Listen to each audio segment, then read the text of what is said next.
సభకి నమస్కారం. ఈ సినిమా ఇండస్ట్రీకి వచ్చిన తర్వాత చాలా కమర్షియల్ సినిమాలు చేస్తూ మన తెలుగు సినిమా ఎప్పుడు ఈ కమర్షియల్ పొడవుల్లో డబ్బులు కొట్టుకోవడం, చంపడం, ప్రేమ ఇవేనా? క్లాసిక్స్ ఏమన్నా మనం చేయగలేమా? ఎందుకంటే ఎంతసేపు మనం చెప్పుకున్న కేవీ రెడ్డి గారు, మాయాబ గారు ఇవే చెప్పుకుంటాం తప్ప వస్తారు. తర్వాత విశ్వనాథ్ గారు బాపు గారు ఒక ట్రెండ్ సృష్టించిన అంతర్జాతీయంగా కానీ నేషనల్ లెవెల్లో కానీ తెలుగు సినిమాకి ఒక అవార్డు కూడా లేదు. శంకరాభరణానికి కూడా పాపులర్ సినిమాగా అవార్డు మాత్రమే వచ్చింది. సో ఈ క్రమంలో నేను పుట్టిన నేపథ్యం రైల్వే క్వార్టర్స్లో మాకు మలయాళీస్ అందరూ అన్ని భాషల వాళ్ళు, అన్ని జాతుల వాళ్ళు, అన్ని మతాల వాళ్ళు ఉండడం వల్ల నాకు అక్కడికి పరిచయం వేరే నేను చిన్నప్పుడే 10th క్లాస్ అప్పుడే చండా, చెమ్మీన్ లాంటి మలయాళీ సినిమాలు చూశాను. చాలా చాలా చాలా గొప్ప అనుభూతి. అంటే వెరీ వెరీ రియలిస్టిక్ ఫిల్మ్స్ అవి ఇప్పటికి కూడా. అలాగా ఆ చూసే క్రమంలో నేను ఇండస్ట్రీకి వచ్చాక diploma theatre arts, post graduation diploma theatre arts చేశాను.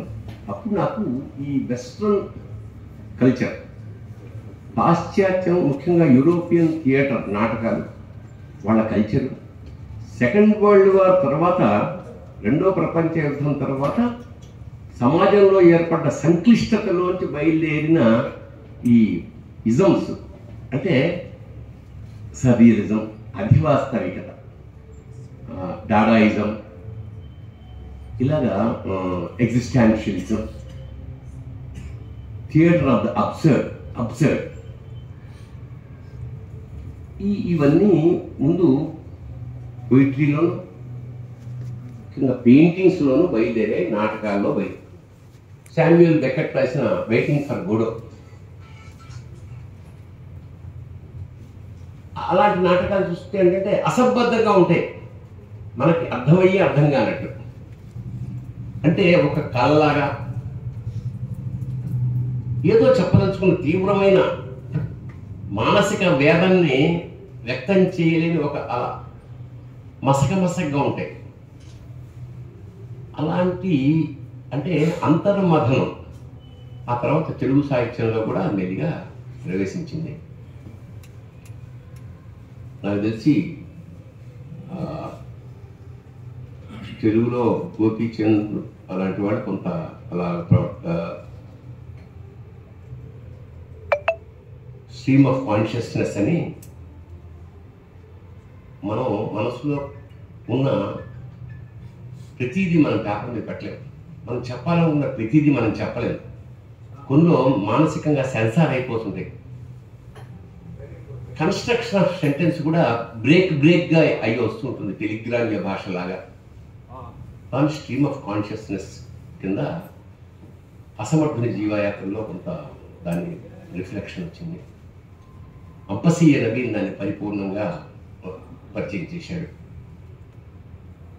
ఈ క్రమంలో ఏమిటంటే నేను ఈ పాశ్చాత్య సినిమాలన్నీ చూసే క్రమంలో నాకు కూడా ముఖ్యంగా పీజీ డిప్లొమా థియేటర్ ఆర్ట్స్ చేస్తున్నప్పుడు నాకు సరియలిజంలో పెయింటింగ్స్లో సల్వాడార్ దాలి అని చాలా ప్రముఖులు. అంటే ఒక్కొక్క విజువల్ స్టన్ చేస్తాయి అన్నమాట, ఆశ్చర్యపరుస్తాయి, ఊహించని విధంగా ఉంటాయి. అలాగే యూరోపియన్లో ఈ సరియలిస్టిక్ మూవ్మెంట్ ఆరంభించిన వాళ్ళలో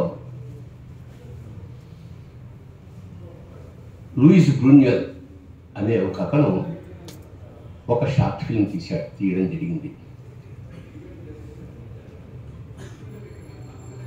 అందులో ఒక్క షాట్ గురించి దాదాపు 1000 పుస్తకాలు లేవు, ఒక్క షాట్ గురించే.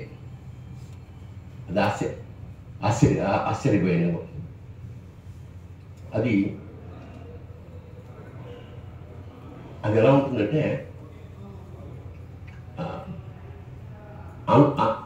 అంచైన్ అండాలో, దాని పేరు అంచైన్ అండాలో, ఇటాలియన్ భాషలో ఉంటుంది. ఫస్ట్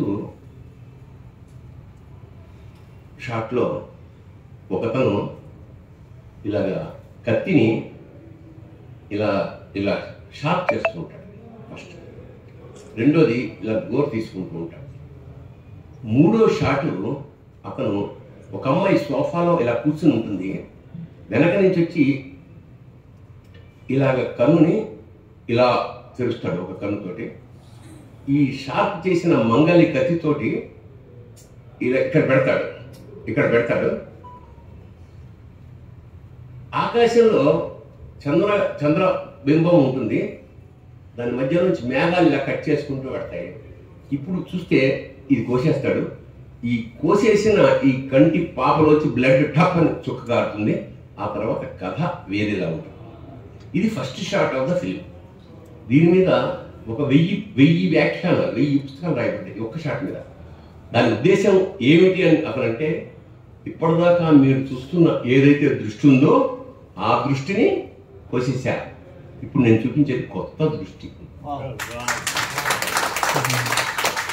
దాన్ని ఇంత క్రూడ్గా, ఇంత టఫ్గా, ఇంత భయంకరంగా, అసలు అది ఒకసారి చూస్తే భయం, ఎందుకంటే అతి సెన్సిటివ్ కదా, సర్వేంద్రియానం నయన, అది పైగా ఆడపిల్ల. ఈ తర్వాత దాన్ని మేకింగ్ ఆఫ్ ఈ సినిమా కూడా ఉంది. ఏమిటంటే చచ్చిపోయిన ఒక ఆవు కన్ను తీసుకొచ్చి టైట్లో దాన్ని కోసారట, అందులోంచి బ్లడ్ ఇలా వచ్చింది. ఇది so this shook the whole world. మీకు అది ఇప్పుడు యూట్యూబ్లో కూడా దొరుకుతుంది, అన్చైన్ అండాలో. దీన్ని 3 వర్షన్స్ చేశాడు. 1 అబ్సల్యూట్ సైలెన్స్, 2 మ్యూజిక్, 3 కుక్కల అరుపులు బ్యాక్గ్రౌండ్. కుక్కల అరుపులే, ఇంకేముండవు, సందర్భాన్ని బట్టి కుక్క అరుస్తుంటుంది. ఇది ఒక అరగంట సినిమా. అప్పుడు ఇలాంటివి చూశాక బాపు గారిన కొన్ని సర్రియలిస్టిక్ సినిమాలు, పెయింటింగ్స్ పంపాడు. బాగా ఆకలింపు చేసుకున్న తర్వాత నేను ఈ ఇంక్, ఇది యాంటీ టెర్రరిస్ట్ ఫిలిం ప్రధానంగా. ఇందులో ఒక కవి, వాడికి ఒక భార్య. ఇప్పుడు ఇది చూసి చాలామంది మాకు అర్థం కాలేదన్నారు. ఇప్పుడు కూడా ప్రమాదం ఉంది. నేను అర్థం కాకపోవచ్చు కానీ అర్థం లేకపోవడం లేదు, అర్థం ఉంది. అయితే చాలామంది చూశారు. నేను ఇది తీస్తున్నప్పుడు కూడా ఆర్టిస్టు ఝాన్సీ, నేను ఇద్దరమే ఆర్టిస్టు. మా తమ్ముడు ప్రొడ్యూసర్ చనికండ శ్రీనివాస్, ఇక్కడ ఈ వెరీ మచ్ లేరు. ఒకసారి నిలబడ. అంటే మనం తెలుగు వాళ్ళకు కూడా ఈ సర్రియలిజం పరిచయం చేద్దాం, కొత్త అనుభూతిని ఇద్దాం అని నేను దానికి 1,00,000 రూపాయలు బడ్జెట్. ఎప్పుడు ఇది 1980s, 80లో ₹1,00,000 బడ్జెట్ అనుకున్నాను, కానీ అది 3 లక్షలు అయింది. అంటే ప్రాపర్గా కెమెరా తోటి ఒక 3 రోజుల పాటు నేను ఝాన్సీ, ఇందులో ఒకటే డైలాగ్ ఉంటుంది, డైలాగ్ ఉండదు, విజువల్స్ ఉంటాయి. కొన్ని భయపడతాయి, కొన్ని బెంగను కలిగిస్తాయి, కొన్ని అర్థం కావు. నేను ఇది అదేంటి మీకు ఇలా అర్థం కాకపోతే ఎలాగయ్యా అని నన్ను జర్నలిస్టులు కొంతమంది అడిగారు. నిన్న మనకి ఏమర్థమైంది? మనకు అర్థమయ్యామా? మన భార్య మనకు అర్థమైందా? మన పిల్లలు మనకు అర్థమయ్యారా? ఎవరికి అర్థం కాదు. అర్థం అయినట్టు నటిస్తాం. 1. 2, మేఘం ఉంటుంది. మనం బెంగగా ఉన్నప్పుడు మేఘం ఏడుస్తున్నట్టు ఉంటుంది. మనం ఆనందంగా ఉందనుకోండి, విఏ చారుశీలే పాట పాడుతున్నట్టు ఉంటుంది. యద్భావం తత్వవతి. సో ఆ రిఫ్లెక్షన్ ప్రపంచంలో అంతా. ఇప్పుడు ఉదాహరణకి ఇంకా స్ట్రాంగ్ విజువల్ ఏమిటంటే అంతరంగ ప్రదర్శన. ఒక విధంగా ఇది ప్రతిదానికి ఒకటే ఉన్న ఎంత ఒక సూర్యుడు సమస్త జీవులకు తాను ఒక్కొక్కడై తోచు భంగిన్. ఇక్కడ ఉన్న అందరికీ ఈ సినిమా ఒక్కొక్కలా అర్థం అవచ్చు, అర్థమై ఒక అనుభూతికి లోను కావచ్చు, ఎక్కడో కనెక్ట్ కావచ్చు, ఒక బెంగ కావచ్చు, ఒక కొత్త ఆలోచన రావచ్చు. కానీ అందరికీ ఒకటే కథని చూపించే సినిమా మాత్రం కాదు. ఇంకా ఒక పచ్చిగా చాలా క్లారిటీగా ఉండే విషయం ఏంటంటే, మనం ఎప్పుడూ ఇద్దరం ఒకళ్ళం కాదు. మనం బయటకు ఒకళ్ళం, లోపల ఇంకోళ్ళం.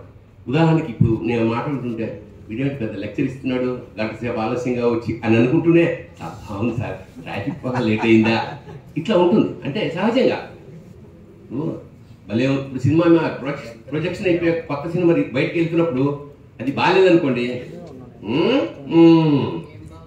అదేం చెప్పడాడు, చెయ్యి గట్టిగా నొక్కుతాడు, చంపేసావు అన్నాడు. ఏం చంపేసావు? బాగుందని చంపేసావు, ఏడిచినట్టుందని చంపేసావు. ఇలాగా చెప్పరు ఊరికి వచ్చి అయ్యో బాబోయ్ ఏమిటో అనుకున్నా అంటాడు ఉత్తిది.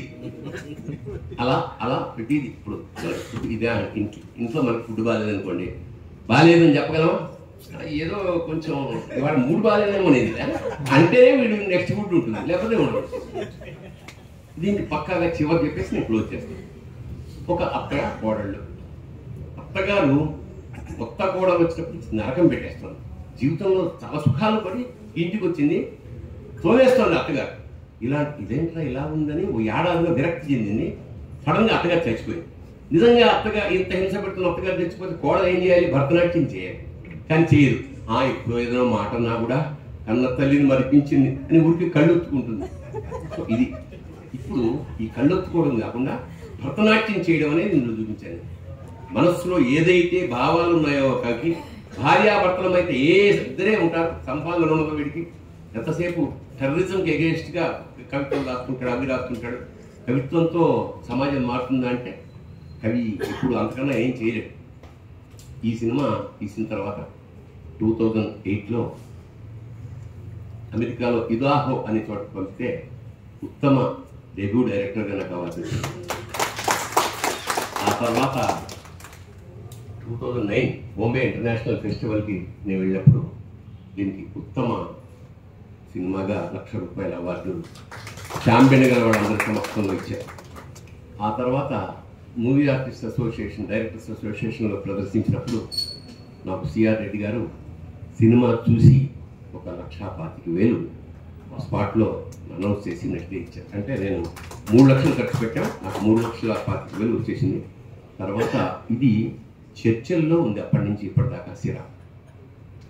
రెండో పాయింట్ ఏంటంటే ఇంటర్నేషనల్ ఫెస్టివల్ అయిన తర్వాత ఆ యూరోపియన్ డైరెక్టర్ నన్ను పర్సనల్గా పిలిచి అసలు ఇలాంటివి ఇండియాలో ఎలా తీయగలిగాను అని అడిగాను. ఎందుకంటే భారతదేశానికి సంబంధించినంతవరకు ఇదే ఫస్ట్ సర్రియలిస్టిక్ ఫిలిం. రెండో సినిమా తర్వాత జాన్ అబ్రహం తీశాడు నో స్మోకింగ్ అని. అందులో అక్కడక్కడ అబ్సర్డ్ అర్థం కాని వ్యవహారాలు ఉంటాయి, కానీ భీతి కలుగుతుంది, ఏదో ఒక భావం కలుగుతుంది. అందులో లాస్ట్ షాట్ అంటే నో స్మోకింగ్కి వాడు ఇలా సిగరెట్ పెట్టి తీసి ఇలా అంటే వాడికి ఇక్కడ వేళ్ళు ఉండవు, దాంతో ఎండ్ అవుతుంది సినిమా. సో ఆ తర్వాత ఎవరు ఆ ప్రయోగం ఏదో చేసినట్లేదు. ఇది ఇందులో లోపాలు ఉండొచ్చు కానీ తెలియదు, ఎందుకంటే ఒక అర్థం అంటూ ఉంటే ఇక్కడ బొక్క ఉందని చెప్పచ్చు.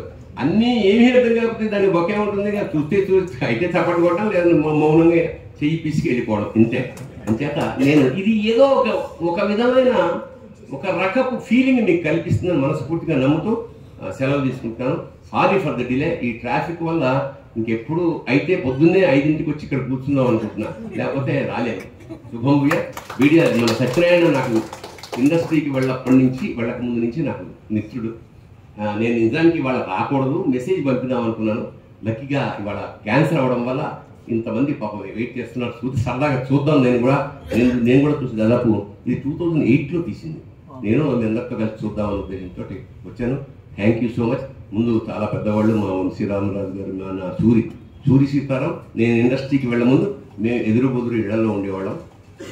అప్పటి వాడు ప్రత్యేకంగా దీనికి రావడం నాకు చాలా ఆనందంగా ఉంది. Thank you Suri Sitaram. శుభం భూయ. Thank you so much. నమస్తే.